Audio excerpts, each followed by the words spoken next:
I'm Anthony Geathers. And I'm Gregg Weiss. And we are the hosts of Case for Bass. Hi, this is Darryl Anders from Agape Soul, and you're watching A Case for Bass. Aaron Green, count us in, please.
And what's up, Gregg?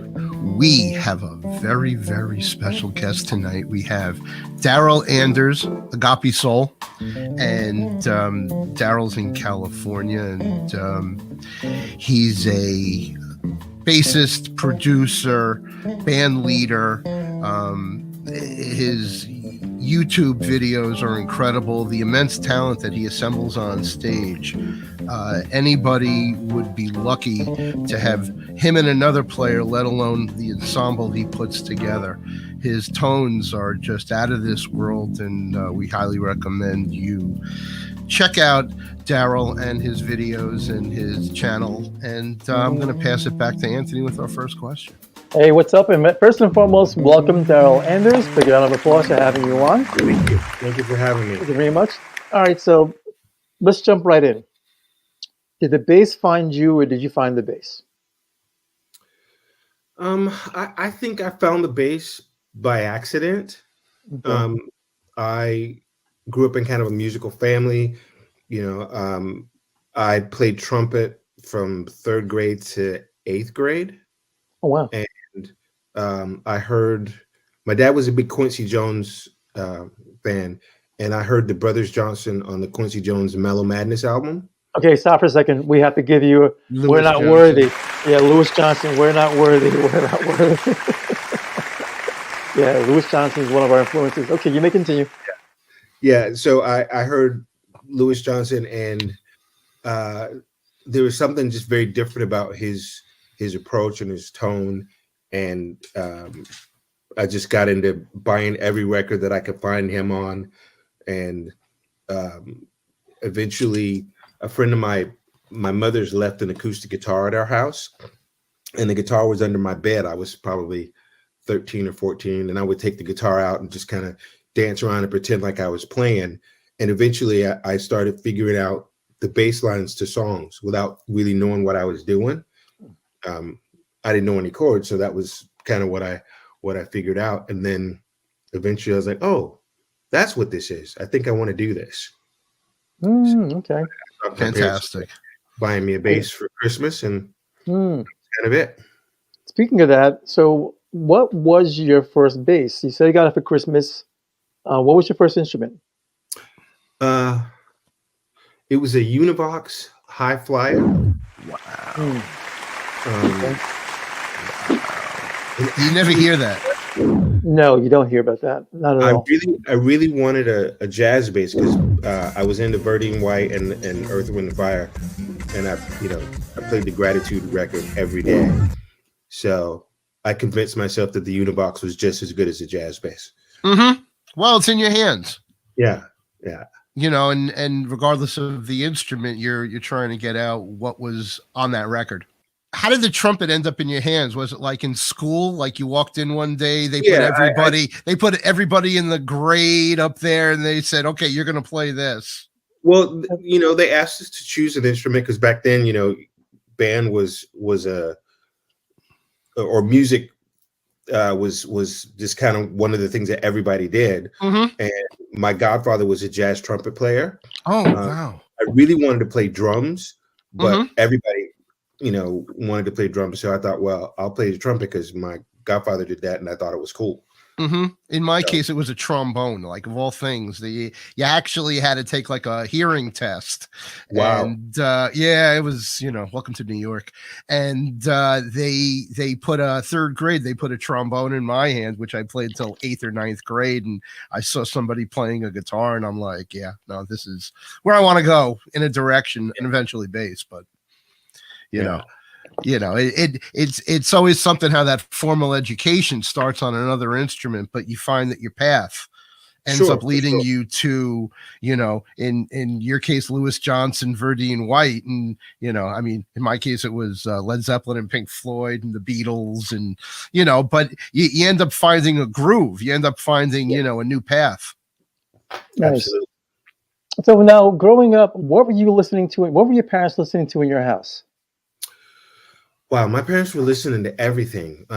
My dad was into songs, and so like the Carpenters, anything by Quincy Jones, Miles Davis, Cannonball Adderley, Aretha Franklin.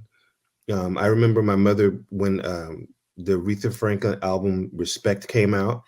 She played that record all day long. So consequently, I couldn't stand Aretha Franklin until I was because they just wore that record out. I'm like, I don't need to hear that ever again in my life. Wow. But I later gained a great appreciation for it. I mean, James Brown, this is Donny Hathaway was really big in my house. Nice. Okay. Nice. Big Donny Hathaway fan here. Yes. Yeah. When did you recognize bass tones? Like if you're listening to all this music, when did you feel at some point in time that with all the Aretha that you got sick of eventually, your Donny Hathaways, your James Browns, when did you realize at some point you recognized the actual bass tone? It was probably fairly early because when I was messing around on the acoustic guitar, that was the thing that I gravitated to, not knowing what I was doing. Mm-hmm. And then once I figured that out, then I really started paying attention to bass players.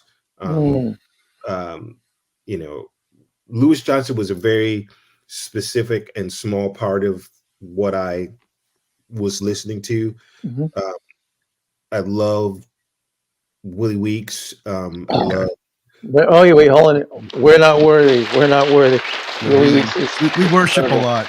Well, I will tell you, one of the greatest things in my life is I've gotten to be really good friends with Willie over the years. He's one of my best friends, and every time I talk to him, I pinch myself that I just got off the phone with Willie Weeks. How does that happen? Yeah, that's amazing. Yeah, that's awesome. That's awesome. A really, really amazing human being.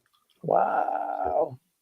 That's awesome. I mean, he's just, we could spend a show on him, but literally. Do you find that from knowing him, it puts notes through your head and hands? Absolutely. Knowing Willie and watching him play live, especially in the last I don't know, maybe 5 to 10 years. I've seen him play with he's been playing with Boss Skaggs. Oh wow. Okay. When Willie plays, he's just playing the bass part, and he's very focused and just holding up the entire band. Mm-hmm. And if he makes a move, it might be 1 or 2 notes, and it feels like the Wow. whole room moves with him. And then when he goes back, the whole room moves again. I mean, I've seen him play with Clapton a bunch of times. I've seen him play with well, when I met him, he was playing with Vince Gill, and then wow. Oh wow. It's pretty badass. So yeah, I've known him for about 25, 30 years. So people focus on where he's at, and people are literally judging the room on his moves. Well, it's that he is supporting the music in such a foundational way, Structural. Yeah, that if he makes any deviation from that, the whole room moves with him. Wow. Powerful thing. Wow. And I've actually tried to emulate that in my own playing. Yeah, it not to stroke ourselves, but we are also, we play out. Anthony plays over in Europe, and when we do these podcasts, I listen to everybody. There's always a nugget of advice that's unique, even though we're all playing bass and we're all supporting a band. To hear how influenced players can become from listening to each other. And what Friday night I'm going to be playing with my band, and I'm literally focusing on being more structural. I was doing that before we even started talking, because I could be wild and free out there, and to start restraining that is my next thing that I'm learning here. So let's talk about this in reference to you deciding that you want to become a professional player. When did that bug hit you? Like when was there a moment of clarity, or did it kind of just find its course, or was there a moment of clarity where you were like, holy crap, and I'm a professional bass player and I'm cool with all these other professional bass players? Well, I don't know if this is the correct answer for your question, but I'll answer it like this. My light bulb moment came when I was 15. Okay. And wow. I was completely self-taught. What I would do was spin the dial on the radio, and whatever song it landed on, I would try to learn that song in the time that it took. Real time. Real time. That's real awesome. time. That's playing. Yeah. So that's playing. Which was great because I developed my ear, and not knowing what I was doing, but that was the case. And I remember specifically one day I landed on Steely Dan Asia. It was a song from the Asia. A Black Cow is a song. Black Okay. Cow. And Steely Dan chord changes are not just your average, pop song changes. No. Yes. I remember specifically on that particular day, I figured out the song. I had heard it before, but I figured it out and I played it pretty spot on. And I thought, I might actually be able to do this. So that was the moment I start taking bass a little more serious. Okay. So. And you were 15 when this happened. Yes. Were you in a band? No. When did you find other musicians and start expressing? Around that same time, I played with some guys that I went to school with. In fact, one of my friends from my 9th grade science class was a guitar player, and he's like, "You should learn to play bass." And I'm like, I don't want to do that. But then I heard Louis Johnson, and then I was like, okay, well, maybe there's something to this. And so I would get together with him and my cousin, who was a drummer, and another friend of ours, and we would just get together and jam and write ridiculously stupid songs. Okay. That's awesome. That's free play, as they would call it.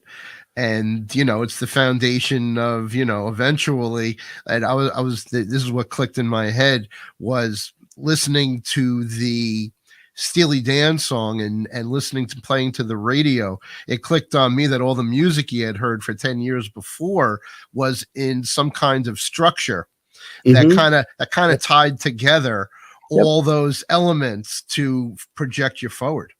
Yeah. Yes. So now, as far as that goes, you mentioned Steely Dan. What else on the radio did you go out of the way to say who was playing that bass part? I think it was Chuck Rainey. Yeah, I was a voracious liner notes guy. Okay. And I would buy records depending on who was on the record. So consequently, I discovered a lot of music that I wouldn't have otherwise. That's who I figured out who Willie Weeks was. Okay. Played on a song called Chucky's in Love that I thought was really cool. Yep. And then I went backwards from there and found out, that's the guy on the Ricky Lee Jones live record. Yep. So and there was a lot of music that I just heard around my house and in the neighborhood growing up that kind of got in my head and in my spirit. So later in life, certain opportunities came up and I understood this music even though I'd never played it before. Like a good example of that is I never tried to play meters music growing up. But I heard it. But you heard it. I ended up in a band with Ziggy Modalise for 10 years. And I'd never played New Orleans music, but it made sense to me because I heard it. I heard it growing up. So when I had a chance to play with him, it was great. Okay. Yeah. There's at one point in this interview, we're going to bounce back and forth to your early history to your later part. At one point, you sat in for Tower for Power. You sat in for Rocco. Yes. So tell us about that experience, because Rocco is not an easy act to follow. Yeah, that was a really unique experience. I got the call for the audition. My friend Larry Braggs was the singer, and he said that they were auditioning bass players, and your name's in the hat. And they didn't tell me what songs to audition with. They're just like, here's 40 songs that we may or may not play. Wow. So and they're not going to give you what is hip. No, I don't even remember what songs I actually played. They'll give you Squib Cakes. They'll give you Don't Change Horses, but you're not getting what is hip. The funny thing is they didn't play Squib Cakes at the time. They said they really? Burial. But I didn't think I was the right guy for that audition because I didn't, I never really played that music either. But I decided to challenge myself, and I locked myself in the house for about 2 weeks. I made a big pot of soup, and that's all I would eat. And I would just stay in the house and practice all day till I almost blew out my forearm from playing, 16th notes. Yep. Wow. But that's actually pretty awesome. I got the audition, and it was great. Awesome. That's awesome. Was that with Garibaldi on drums? Yes, it was David Garibaldi. Rocco was in the room, sitting right in front of me. Wow. Emilio, my friend Roger Smith was on keys. So it was just Roger, Emilio, and Rocco for the audition. But on the gig, I think Jeff Tamalier was on guitar, and Garibaldi. Yeah, it was fun. Can you talk about what it's like to play with a guy like Garibaldi and how that lock and load occurs? We ask these are the questions, it's just, they pop off because from the perspective of playing bass, there's a handful of people that ever actually get to play with somebody like that. Absolutely. Well, I'm going to tell the truth. So I spent a great deal of time shedding the music and really digging into it. And then the first show we did was in Las Vegas. I show up for sound check. Emilio says, "What songs do you know?" And I start rattling off songs, and he goes, "Okay, well, we're going to play these two songs also." And he calls out two songs I've never heard in my life. Whoa. Wow. Okay. And learn those songs on the spot, do the show. That's where I learned I could hold my breath for 90 minutes because, you know, for that whole set, I didn't. We're going to breathe. bypass the breathing while you play question. Right. And I felt pretty good about it. Mhm. And then walking off the stage, Garibaldi looks at me and goes, "Listen to the tape." And I was like, oh.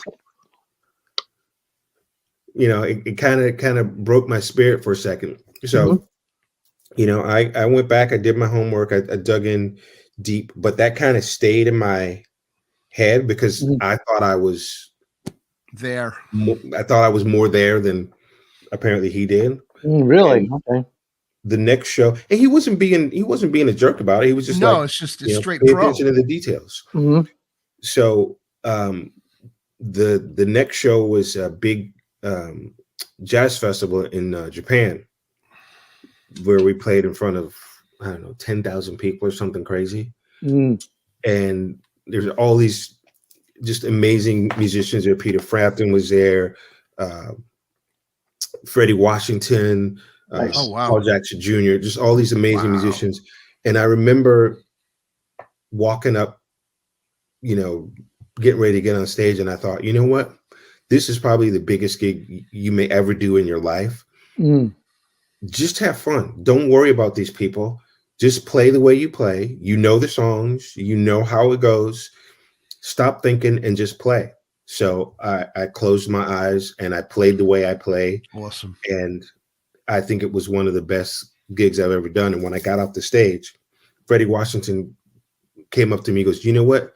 You really played that music." And he said, "I could tell you knew it because of your body language." It's like, I could tell you the music. That's awesome. Wow. That's awesome. So that was fantastic. That was a good moment, and I never wanted to do it again. Now, when you say you never wanted to do it again, was it more or less the stress that you might have been put under, or the pressure? I'm just basic. No, it was fine. It was stressful, but the truth of the matter is, once I did that gig and it went well, I felt like I could do anything. Sure. Yes. You know, I realized that I was selling myself short in my ability to learn different music and stretch myself to play outside of my comfort zone. So that was really a life-changing gig. And also, coming back from that gig, people treated me different, which I thought was weird. When you say that, in what sense of the word did they treat you differently? Was it better? Was it more like, if you need to call anyone, if you need anyone on bass, call Darryl, kind of thing? Well, people who wouldn't necessarily talk to me before, like I guess I gained a level of respect or something. You beat up the high school bully, or you play with the Tower of Power, so you must be okay. Yeah, so that's fantastic. Wow. Yeah, I mean, have you had anything else that was as challenging to the Tower of Power gig? As challenging, maybe in different ways. Doing the music for the video game stuff, I did a lot of the bass on Guitar Hero, Rock Band, and Karaoke. Karaoke Revolution. Let's talk about that. Let's talk about video producing and playing bass on video games versus working in a studio versus working live. Give us the difference. So the video game thing was different because it wasn't just making video game music, it was replicating songs, popular songs, and they had to be exact.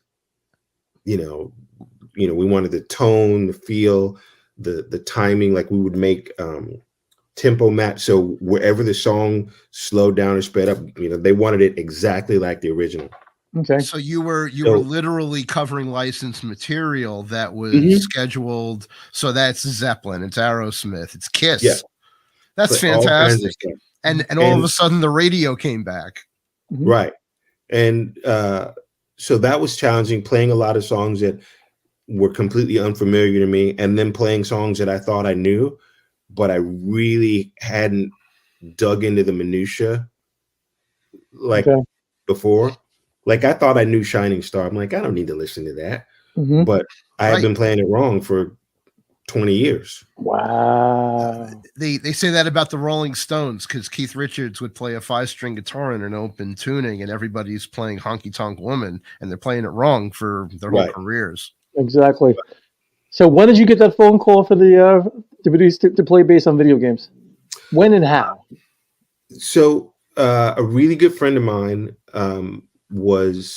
he owned a studio in Fremont, California, and his studio was contacted to record these songs, and he asked me to help him find musicians. That was initially what happened. I was helping them find singers Okay. for Karaoke Revolution, and then that grew to me playing bass, and eventually to me producing some of the vocal sessions. And that 5-year period of working on the video game stuff is what led me to do my own record. Okay.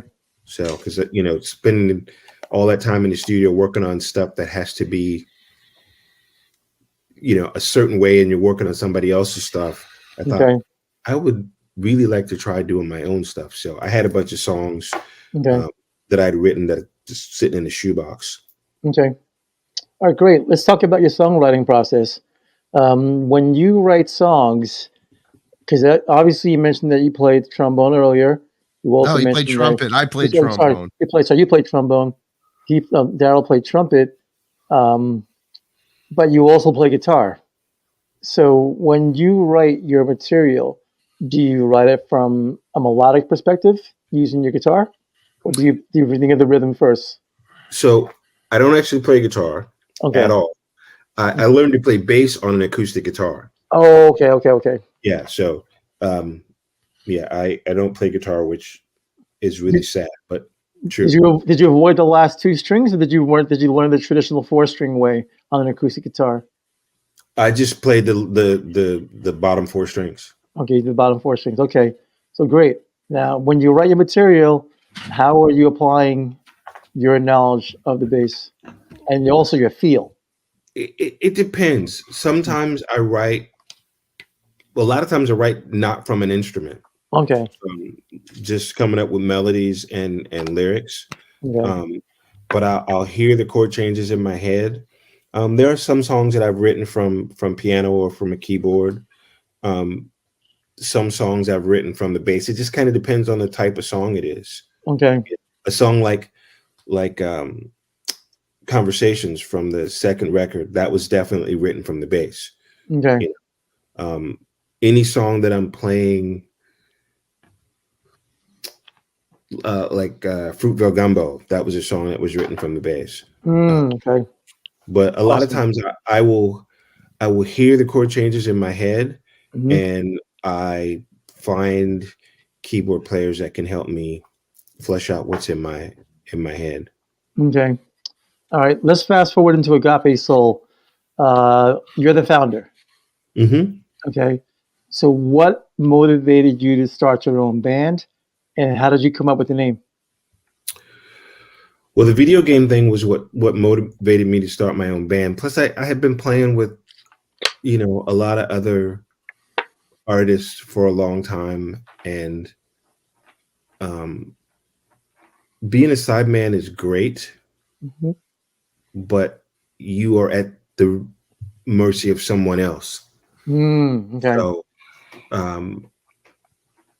like how hard they want to work to push their project or whatever. And we're grown-ups. Everybody's got their own life and their own motivation. So I had these songs, and I thought, well, I'll just make a demo and do some gigs. That was the original thing. I just wanted to play around town to see what happened. But the demo came out good. I ended up making a record, and it just kind of grew. I realized I had a little more that I wanted to say. It was difficult because the first record, I didn't really know what I was doing. I was trying to find my voice, so to speak, and relying on a lot of people to give me the advice and direct me, which is great. but eventually I realized that Agape Soul is really just an aesthetic. Okay. It's something that's in here and in here. Okay. And nobody can really articulate that but me. And I don't mean that in a braggadocious way. It's just like, it's the sound that I hear in my head. Okay. And the magic of Agape Soul is finding the right people to put together to create a sound. And sometimes it doesn't work. I've called people to do stuff, and amazing musicians, and it maybe didn't work out the way I thought it would. You pay them, and Was this in Los Angeles? No, I'm in the Bay Area near San Francisco. Okay. So you're closer to Marin County? Yeah, Marin's closer than LA. Sure. Yeah. Oh, awesome. And I worked a lot in Marin. Like Bonnie Hayes lives in Marin. A lot of people that I've worked with over the years. I've been watching the videos, and your players are just, there's so much feel going on. Yes. That you can see that they're all vibing off you, but they're all expressing in this really strong way. Could you talk about your band? Sure. I don't know how recent the videos are, with, they're probably, depending on when you saw them, it could be from. Who's that? Leah Tyrese? Leah Tice. Oh, Leah Ticey? Leah's not in my voice. band, but we have played together in multiple situations. She's a really good friend. Agape Soul is not really a band so much anymore, but I do have a current working band that I'm really proud of. Justice Dobrin is the keyboard player and musical director. Jackson Allen plays guitar. Joel Griffin plays drums. And I have Nate, the soul singer, singing, and Sonia Distel, and sometimes Fred Ross. So it's depending on the gig, there might be different singers, but everybody that's there really wants to be there, and they're all great contributors. Nice. My thing is, I write a song and I record a song, and then I want people to learn it and then interpret it. If it goes you hear far, that, I'll say, come back. But I want people to feel free to be inside the song. And so you want them to be contributers. Say again? You actually want them to be contributors. Yeah, absolutely. Because if awesome. we're just playing the same thing every time, that's boring. It is boring. It's very important to me for there to be a conversation on the stage. That was the original impetus for the song Conversations, is that conversation that we have as musicians with each other, the conversation that we have with the audience, and that energy is what feeds me more than anything. Whoa, good for you. That's awesome, dude. When I played with Zig, I probably drove him crazy because myself and the keyboard player were constantly laughing on the gig, but we were having so much fun, and we'd be vibing with each other and people in the audience and just, playing our instruments. But that whole conversation, it just made it way more fun. And I try to have that same energy in my band. If I'm just staring at my shoes, what's the point? Well, you're not trying to be I would say the classic bass player role of kind of sitting back. I always think of Bill Wyman and Charlie Watts, where Bill Wyman really was kind of in the back with Charlie Watts, while Keith and Mick were entertaining the audience. And for me, I would see that and say, I want to be like Keith and Mick. I don't want to be like Bill Wyman. I want the skills. I want to be able to lay down the groove, but I want to be able to entertain the audience as well. So this is why Anthony, I'm a little bit of both, because I do like sitting in the back, kind of controlling things from the bass. Backbone. But there are definitely moments where I'll step up and vibe with the audience more. But that's something I have to work at, because I've been a sideman for most of my career.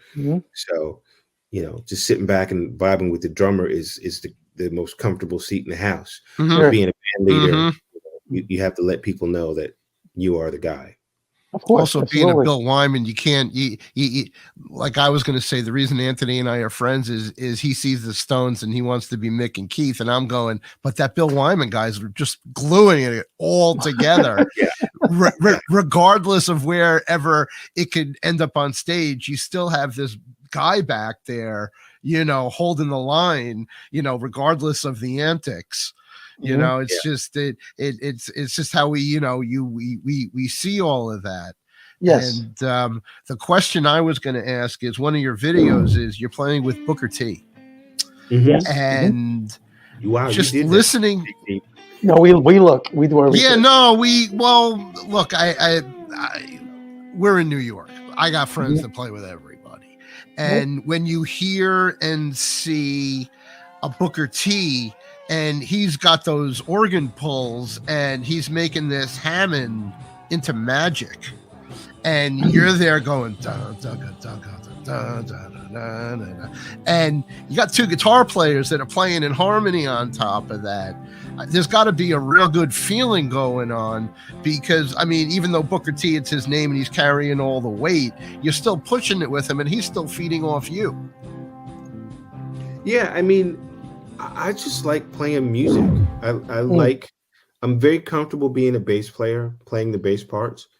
I don't need to solo. I don't need to. Well, you're tight. Your tightness on that video is exemplary.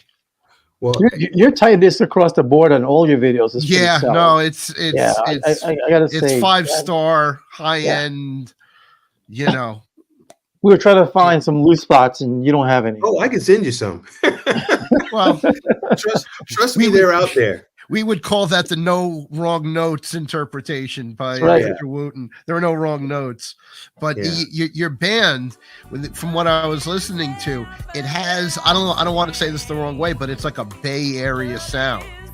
Like you could hear elements of what bands in that area, famous bands, are extending into their chords and their tones, and it's fun to watch all that happen and go on.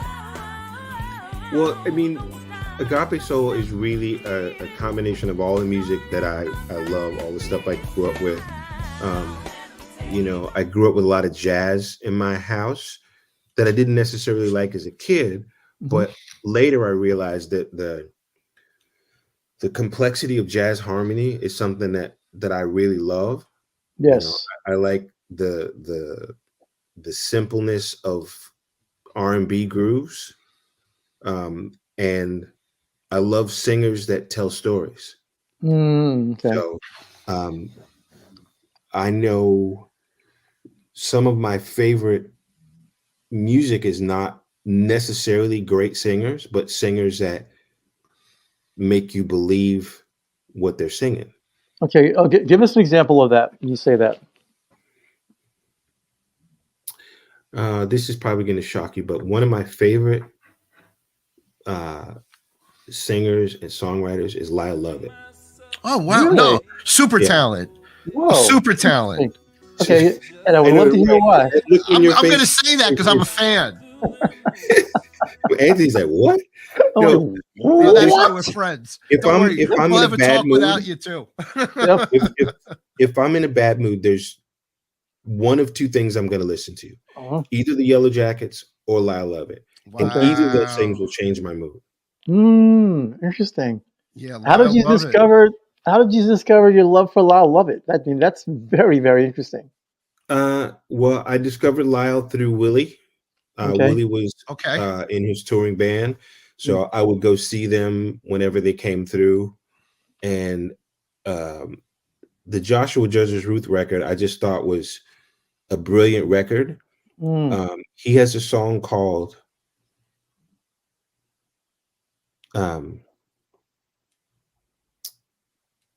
what is it called? It's something about church on Sunday. And the way he sings that song, I'm like, oh yeah, that was every Sunday growing up as a kid. Preacher preaching too long, everybody's hungry. You're like, can you wrap this up so we can go? But the way he paints that picture and tells that story takes me back to being, 6 years old in church waiting for my grandparents and my parents to get done with what they got to do so we can go home and eat. Awesome. All right, cool.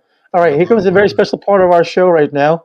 I want Gregg to make the announcement. So, Gregg, what's coming up next as far as the instruments go? It's called Show Us Your Bass. Right. And what happens like that. Usually, well, we're a very loosely interpretive show here. And usually what happens is sometimes there's something in the background that piques our interest. Yep. And there's something hanging on a wall. There's something so funny. One of our first interviews was this bass player in New York, Ivan Bodley, the funk boy. And he was kind enough to give us his time. And, we asked him, show us a bass. And like what we didn't know at the time was he was, on screen, you didn't see anything, but behind his computer was a forest of bass stores. Don't even have this many things. I'm not going to go into detail, but it was epic and it was distinctive, and we didn't see it. And he's like, he goes, I got 3 basses, and there's always one by the door in the case ready to go. We're like, oh, that's very nice. Oh, it's a Fender B bass. Oh, that's nice. And then we come to find out he's got manufacturers making basses for him, that just show up at his front door, and now he's using them wherever he is. And it's just what we've learned is the tools of the trade are always applied to the music you want to make. Right. Absolutely. Yep. And let's see something special. Okay, let's start with this. So this is my signature bass. Okay. Ooh, I saw that. Mike Law DA5. Yes, we saw that. This bass was made for me by Mike Law. Okay. And it's essentially the standard M5V, but it has. Can you hold it up while you talk about it? Like we want to see it, model it. There we go. Look at that. Oh wow! Gorgeous. Look at that. Okay. Wow. How about that? That's better. Okay. It's definitely distinctive. Yeah. Yes. So it's got Nordstrand pickups. Okay. A brass hip shot bridge. Oh, nice. Wow. I think Go a little higher so we can see the bridge. There. Okay. There we go. Yep. Oh nice. wow. Gorgeous. Yep. It's got a Aguilar OBP1 preamp. Nice.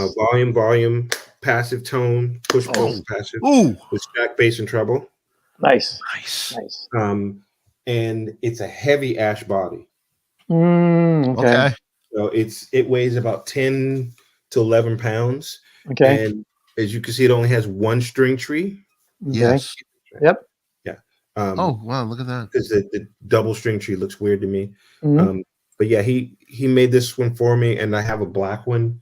They're identical. This is the oldest of the two. This I played on the very first Agape Soul record. Nice. And I ordered it because I wanted a white bass for the cover. Okay. Is that a Verdine inspirational reference? Or? Verdine. Well, Verdine or either Verdine or Larry Graham, because they both have white bases. Yep. Right. Yeah. Nice. So that's that bass. Wow, that's it's really impressive. So it's very heavy. So it's giving you that like 70s deep dish feel. Yeah, I mean the heavier basses just have a vibe. It just cut through, and they're funky, and it's my one of my favorite things. Nice.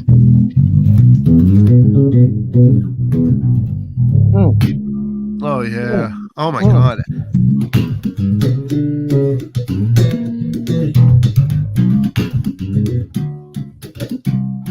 Yeah, that's great. And it's got hardcore electronics in it, so you're really peeking out on all the ends of a tone.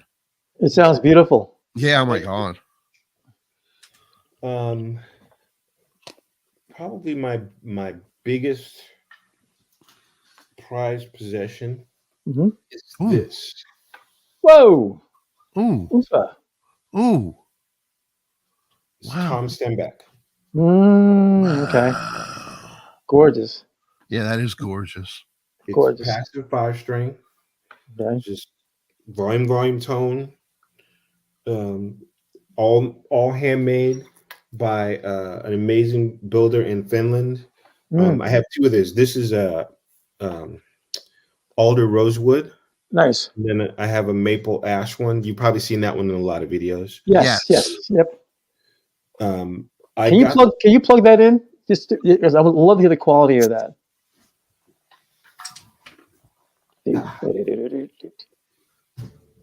Don't fall.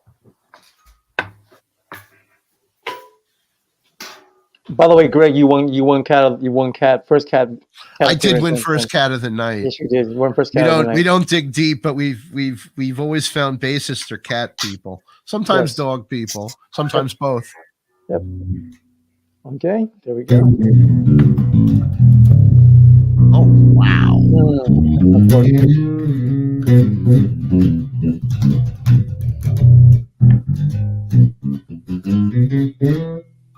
Yeah, I love this bass a lot. What kind of strings are you using on this? Dunlop Super Brights. Wow. You're affiliated with Dunlop, is that correct? Yes, I am the bass products manager and I do artist relations for Dunlop. Okay. This bass might have the hybrid strings on it. The dual dynamic hybrid strings, which are a combination of nickel and stainless. I'm a hybrid guy. So yeah, I'm loving this bass. Most of what I've recorded on the last 2 records was one of the 2 Stenbecks. Wow. Okay, nice. It's got really strong presence. Yeah, it's got amazing character. I love that bass. That's a gorgeous instrument. Thank you. Nice. What else do you have on your? Show us other basses if you got them. So this is. I worked for Lakeland back in. You have a Lakeland. Wow. They're great instruments. They really are. We've heard that name before in our interviews, and we've seen one or 2. Michael Viseglia. Mike Viseglia. Shout out to Mike. We're not worthy. Yeah, we're not worthy. Nice. This is New York Bass Works. Okay. Beautiful. But it is what they call a Ray J.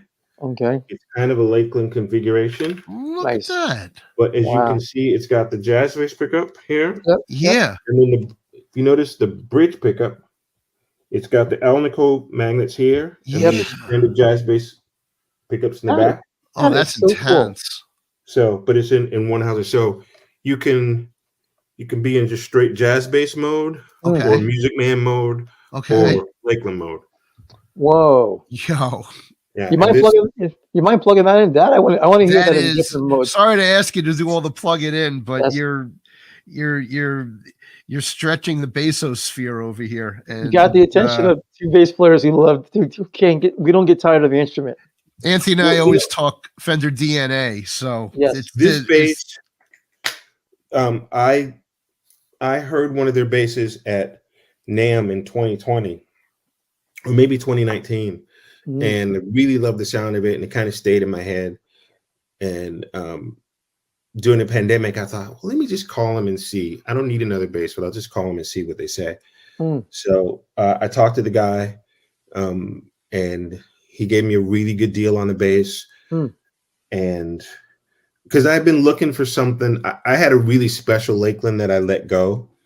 And I've been looking for something to replace it. Wow. And this kind of does that, but even a little better. Oh, nice. Wow. Awesome. Okay. Nice. Oh, hey now. Wow. So play it in, when you play your versions of it, do the jazz, then go to the Music Man, and then go through the Lakeland. Okay, so I'm going to play it in passive mode.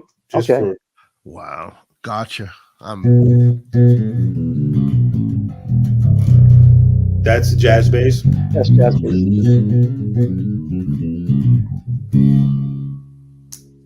Now this is the Music Man. Oh, sorry. That's the Lakeland mode. The Music Man would be.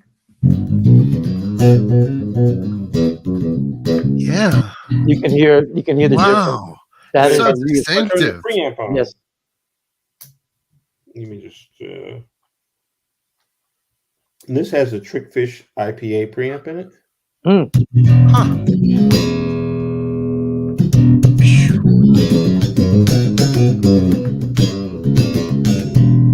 So that's the Music Man.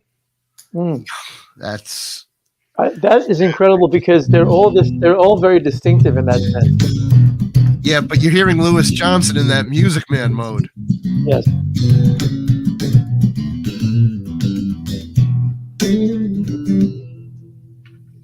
Nice. Yeah. So it's. Thank you. Thank you very much.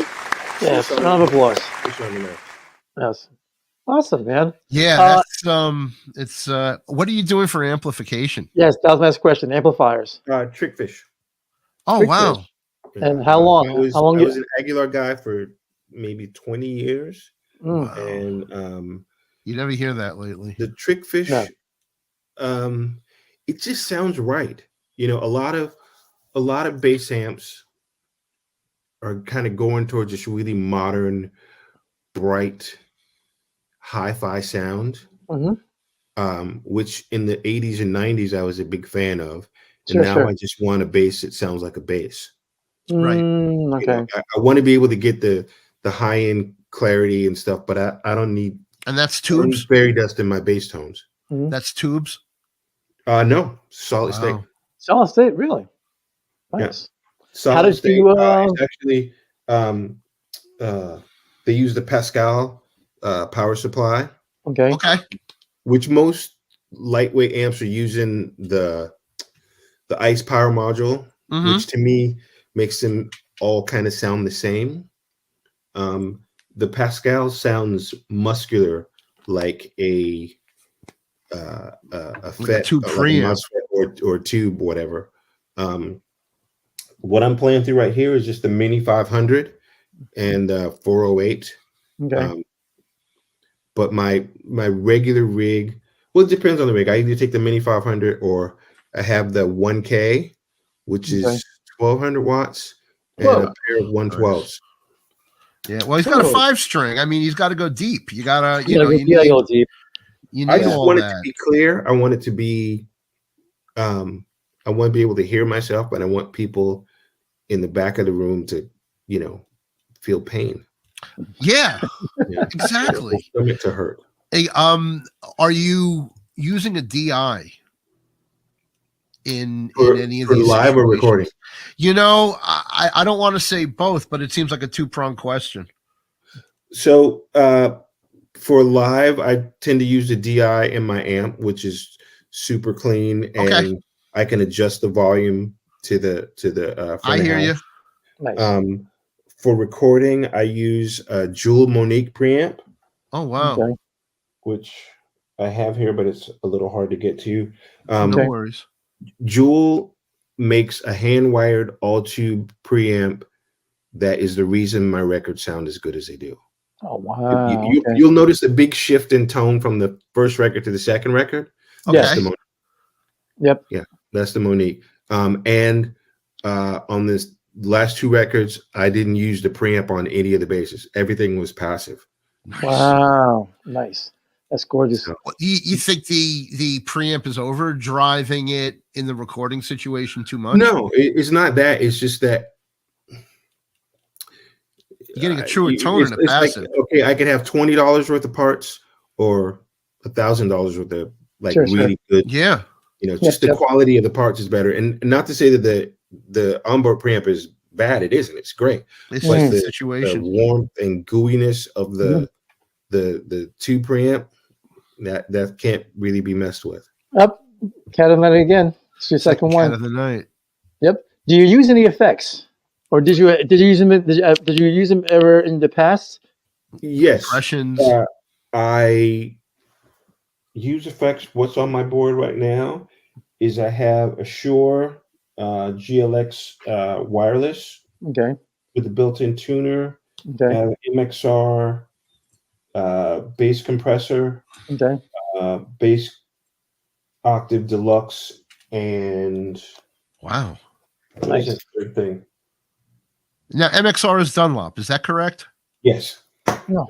Awesome. I'm a Phase 95 guy. Okay. I live for that thing. I love it. On bass? Live it. Yes. Okay. And check out the deep phase. Okay. Really? So many, yeah, it was actually designed for bass. Oh, wow. The reason why I love the Phaser 95 is because it reaches a bass frequency. Well, it hits in the low 40s. Well, the deep phase is even better. Really? I will be checking one out tomorrow. Awesome. Yeah. Awesome. And I use it because not just the Pink Floyd guy, but I find that having this wave underneath me in live situations, it keeps the room in like this ocean mode. Mm-hmm. Awesome. And it's something I use whether it's an acoustic duo or I'm playing my Music Man. And it's not that it has a presence, but and I don't use it like it's effective in the way of like, oh my God, I need this. I use a very long wave. And it what it does for me is it keeps my lows low, but when I extend into the high range, it's giving me that wah wah wah when I need it. Okay. If that makes sense. No, it totally makes sense. I mean, I'm literally talking to the guy, which I never thought I'd be doing that, but I was originally on guitar playing the plug-in MXR flanger. Okay. And not understanding what it was, what it did, but man, Alex Lifeson had one, and I had to go the Rush mode, and I didn't know what the sweep was and what all these things did. And what I found was that the phaser was, because I read the specs, is it was very compatible with a bass. Yeah. Because I'm a 4-stringer, so I don't necessarily have the need for the heavy wattage or the mega low frequencies, even though they spit out of my bass a lot. And let's talk about this. Sorry to interrupt you, Greg. Yeah, no, he's good. I'll talk all night about my phaser. Speaking of 4-string versus 5-string, when did you discover your love for the 5 strings? I noticed that you pretty much, when I watched your videos, I don't remember ever seeing you playing a 4 or a 6. Or 6. No, 6 stops being a bass for me. I started playing a 5-string in the 90s. And probably, maybe around 87. Okay. And I had my first 5-string was a Music Man Stingray 5. Yeah. Can't go wrong with that. It was cool, but it wasn't. It was different. I mean, I'm more of a jazz bass guy, and then I ended up getting a Tobias that ironically used to belong to Willie Weeks. Oh wow! And I played Tobias's for years, and then I ended up working for Lakeland, and I played the Lakelands for years, and then started going more towards a Fender, and that's how the Mike Lowe thing happened. Okay. So. But once I started playing 5, I never really went back to playing 4. I have a few that, I'll use for sessions or for certain things, but I just feel at home on the 5. Okay. Awesome. That's pretty badass. Oh, thank you very much for sharing all that. Oh, you're welcome. You really, really enriched us. So, I mean, the bass players that are watching and the non-bass players that I know are watching definitely want to hear the insight, because we're non-guitarists. Yes. We're not chord based. We're not extreme shredder melody makers. No, although not at all. We've spoken to extreme shredder melody maker bass players, and what we learned is that we're all individuals, that we all have this pocket, and we all want to express the same things, but they're very uniquely done.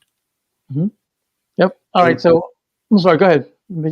I just wanted to mention one thing. You were talking about the Phase 95. So part of what I do in my day job is I'm the bass products manager for Dunlop, which includes MXR, Crybaby, strings, all this, anything bass related. And the bass effects department is called MXR Bass Innovations. And the core principle of that is that we make bass products for bass players by bass players. So okay. Thank you. It's really Well, important. we'll be that spreading the word. if you step on a pedal, if the bottom drops out, you just got fired. So Okay. I try to Wow. make sure that you have the ability to add or subtract as much of the dry signal as you want, and that the pedal always allows you to do the fundamental job of being a bass player, which is support the music. You Awesome. can do all the other stuff you want, but I keep in mind the fundamental role of the bass, and we never make repurposed guitar stuff. Oh, so All you the don't bass do that. stuff is done from a perspective of this is for a bass player and this is what his job is. So I want to inspire people to create and make music and give them tools that will help with that. So who are some of the bass players that support your products? Oh my goodness. Marcus Miller. Wait. We're not. Well, I'm sorry. Hold on. You got to get a full shot of this one. We're not Marcus, worthy. We are not worthy. We are not worthy. Marcus, we love you. It's just, it's totally inspirational. Okay. Marcus Miller, Tim LaFave, okay. Chris Chaney, awesome. Michael Lee from Snarky Puppy. Yep. Just wow. I mean, you name it. Willie Weeks uses our strings. Nathan East. Nathan, really awesome. Yeah, Nathan East. Yeah. Jimmy Haslip. Okay, nice. Jimmy Haslip is actually the first artist I signed to Dunlop Strings when I came here. And ironically, when I was 21 years old, I met him in San Francisco in Japantown, and a friend of mine was a singer in Hiroshima, and she introduced me to Jimmy, and he gave me a set of bass strings. It's just some stupid kid, and he goes, "Oh, try these bass strings," and I just thought that was the coolest thing in the world. The Yellow Jackets bass player gave me a set of strings, and from that point we got to be friends, and he was the first person I called to be a Dunlop Strings artist. Awesome, man. Awesome. That's great. So I've been using your purple picks for 25 years. There you go. The Gator Rips. Yes. Oh my God. When I use a pick, I've been, whether it's guitar or bass, I went during the pandemic. They weren't available. The music store that we go to wasn't really open. And I was buying these things. There are no stores that are hardly open to you. I think anything off of eBay or Amazon. A lot of them didn't even really reopen. They all have constrained hours. Yep. Yeah. We're still kind of digging our way out of the pandemic. I'm just now getting to a point where I'm starting to play with my band again. So awesome. Okay. Yeah. No. Ditto. Awesome. All right. Final question. What would you say to an aspiring bass player or musician who wants to become a professional? Like, what words of advice would you give that person? Listen to everything. Listen to music that you maybe don't like, but try to find something that you do like about it. Just the more music you get in your head, the better. And I think as a bass player, you're more likely to be called on to do a lot of different things over your career. Guitar players are more likely to just find their thing and do that. But I've played country gigs, I've played rock gigs, I've played funk gigs, jazz gigs, and because I have a basic understanding of the feel and the language of those things, it just makes it really easy. So, and I find sometimes the music that I think I really dislike, when I dig into it, it's like, oh, okay, there's there's this thing that was challenging to me, but now it's cool. Awesome. Thank you very much. Big round of applause from Darryl Anders. Thank you so much. Agape Soul. Thank you very much for being Thanks with for us. really, what we would call digging in, and Yes. telling us about who you are and where you're from and where it's going, and showing us the gear, plugging in. We appreciate that, and sharing with us. You certainly, as we would say, make the case for bass. The bass.